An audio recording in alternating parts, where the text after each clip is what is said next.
Hello friends, এই যে আমি সকাল সকাল আবার বসে গেছিলাম টিচিং এইডস বানাতে। আর এটাও কিন্তু আমার অনেক দিন আগের ভিডিও, যেটা আমি পোস্ট করতে পারিনি, কিন্তু এখানে বসে গেছিলাম কিছু একটা বানানোর জন্য। তো তোমরা গেস করো আমি কি বানাবো। তো এটা দেখে তোমরা বুঝতেই পেরে গেছো যে এটা কি হতে চলেছে অ্যাকচুয়ালি। তো চলো তোমাদের সঙ্গে সেটাও শেয়ার করছি।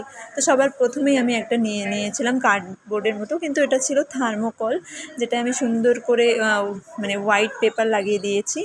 তারপরে হলো এই যে এই সব জিনিসগুলো এখন আমি বানাবো। তো চলো তোমরাও দেখো আমি কি বানাচ্ছি। আসলে তোমরা বুঝতেই পেরে গেছো। আর এই দেখো এখানে পাশ থেকে কিন্তু বিনি আর বেরিনা আমাকে দেখে একটু মানে কপি করছিল, তাই ওদেরও একটু ভিডিওতে নিয়ে নিলাম আমি। তো ফাইনালি আমি তোমাদের বলে দিচ্ছি, আমি এখানে বানাতে চলেছিলাম একটা কম্পিউটার। জানি না কতটা কম্পিউটার লাগবে, বাট কম্পিউটার তো বানাচ্ছিলাম, কারণ আমার 8th ক্লাসে পড়াতে হবে। সাইবার সেফটির ব্যাপারে একটা চ্যাপ্টার আছে যেটা আমি পড়াবো, তাই জন্য সোশ্যাল মিডিয়ার অ্যাওয়ারনেস দেওয়ার জন্যই এই কম্পিউটারটা বানানো। তো চলো ফাইনালি দেখা যাক কেমন হয়েছে। টিচিং এইডস বানানো আমার খুবই ভালো লাগবে, কিন্তু এটা বানাতে বানাতে অনেকটাই সময় লাগে।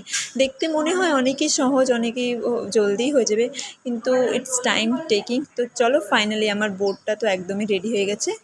এখন এই যে ছোট একটা এই কি বলে এটাকে, কার্ডবোর্ডের মতো, এটাও কেটে আমি নিয়ে নিয়েছি। এটাকে ভালো করে ফেভিকল দিয়ে আটকে দেবো, তারপর একদমই হয়ে যাবে আমার কম্পিউটার। এই যে একদম হয়ে গেল রেডি। তো এটা হলো আমার কম্পিউটার। তো তোমরা দেখে বলো এটা কি আদৌ কম্পিউটার লাগছে কি না, আর কেমন হয়েছে অবশ্যই সেটা কমেন্টে জানিও। তো চেষ্টা করেছি। তো ভিডিওটা ভালো লাগলে অবশ্যই জানিও। চলো টাটা।